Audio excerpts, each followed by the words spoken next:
তবে আজকে আমরা শুধুমাত্র স্পন্ডাইলোসিস নিয়ে আলোচনা করব। প্রথমে জানবো যে আগে এটা কি। স্পন্ডাইলিসিস মানে হচ্ছে ডিজেনারেশন, মানে হাড় ক্ষয়ে যাওয়া, তাকে আমরা স্পন্ডাইলিসিস বলি আমরা। তো স্পন্ডাইলিসিস বেসিক্যালি আমরা যেটা দেখি সার্ভাইকাল স্পন্ডাইলিসিস বা লাম্বার স্পন্ডাইলিসিস, যেটা আমাদের কোমরে বা ঘাড়ে এটা দেখা যায় এই প্রবলেমটা। স্পন্ডাইলিসিস একটা বয়স রিলেটেড সমস্যা, কিন্তু আজকে আমরা দেখছি এই সমস্যাটা কিন্তু খুব কম বয়সের অনেক লোকদের হয়ে যাচ্ছে। কম বয়স মানে মিডল এজ, যেমন 30, 35, 40 যে বয়সগুলো রয়েছে, এই বয়সেও কিন্তু অনেক পেশেন্টরা স্পন্ডাইলিসিস থেকে আক্রান্ত হয়ে গেছে। তার পিছনে আমাদের লাইফস্টাইল রয়েছে কারণ, তার পিছনে আমাদের ডে টু ডে যেরকম আমরা ওয়ার্ক করছি বা লাইফস্টাইল লিড করছি, তার পিছনে কিন্তু আমাদের এরকম কারণ রয়েছে, যার জন্য আমরা দেখছি খুব তাড়াতাড়ি আমাদের স্পন্ডাইলিসিসগুলো কিন্তু ডেভেলপ করে যাচ্ছে। আচ্ছা, আমি এবার একটু জানবো যে শরীরের কোন কোন অংশে স্পন্ডাইলোসিস দেখা যায়। স্পন্ডাইলিসিস বেসিক্যালি সার্ভাইকাল যেটা রয়েছে আমাদের হাড়গুলো রয়েছে সেখানে দেখা যায়, বা থোরাসিকে আমাদের দেখা যায়, মানে যেটা বুকে পিছনে যেটা রয়েছে সেখানে দেখা যায়, আর কোমরে আমাদের দেখা যায় যেটা লাম্বার স্পন্ডাইলিসিস আমরা বলি।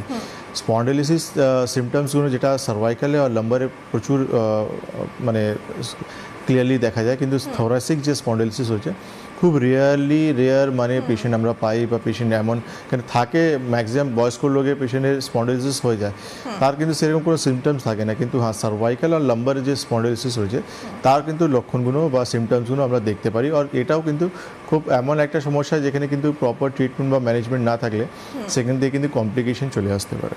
আচ্ছা, এই যে স্পন্ডাইলোসিস, এর তো নিশ্চয়ই আমাদেরই কিছু ভুল বা কোনো না কোনো সমস্যার কারণ রয়েছে এটা হওয়ার পেছনে। সেক্ষেত্রে প্রধান কারণগুলো কি কি হতে পারে? কিন্তু স্পন্ডাইলিসিস একটা বয়স সবথেকে বড় ফ্যাক্টর রয়েছে, যে আফটার 60 বা আফটার 55 এমন এই যে বয়সগুলো রয়েছে, এই বয়সের পর আমাদের স্পন্ডাইলিসিস ডেভেলপ করে যায়। তারপর হচ্ছে কেন কি এটা ওয়ার এন্ড জয়েন্টস, আলটিমেটলি অনেক দিন আপনি যখন একটা জয়েন্টসকে ইউজ করবেন সেখানে একটা বয়সের পর এই সমস্যাগুলো দেখা যায়। তারপর হচ্ছে ওবেসিটি একটা কারণ রয়েছে, যাদের প্রচুর শরীরে ওয়েট রয়েছে তাদের কিন্তু স্পন্ডাইলিসিস আসতে পারে। তারপর হচ্ছে ইনজুরি বা ট্রমা, আঘাত লেগে গেছে, সেখান থেকে আমাদের এই প্রবলেমগুলো আসতে পারে আমাদের। তারপর হচ্ছে আমাদের ওয়ার্ক কেমন রয়েছে, আমরা কী ধরনের কাজকর্ম করি, কেন অনেক লোক রয়েছে যারা কিন্তু কন্টিনিউয়াসলি বসে এক জায়গায় কিন্তু কাজ করে, তার জন্য তাদের কিন্তু খুব তাড়াতাড়ি কোমরে স্পন্ডাইলিসিস বা ঘাড়ে স্পন্ডাইলিসিস চলে আসে।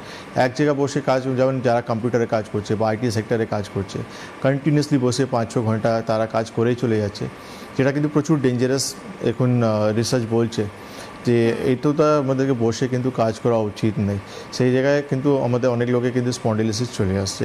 তার সঙ্গে আমাদের খানপান, কেন কি যেমন আমাদেরকে খাওয়া দাওয়া করা দরকার বা আমাদের খাওয়ার যেরকম নিউট্রিশন দরকার, আমরা যখন প্রপারলি নিই না, তখন আমরা দেখি যে মানুষ খুব তাড়াতাড়ি স্পন্ডাইলিসিস থেকে আক্রান্ত হয়ে যায়। আচ্ছা, এই নিয়ে আমার দুটো প্রশ্ন রয়েছে, আমি সেটা জানবো। তার আগে একটা ফোন রয়েছে। হ্যালো, নমস্কার, কে বলছেন, কোথা থেকে?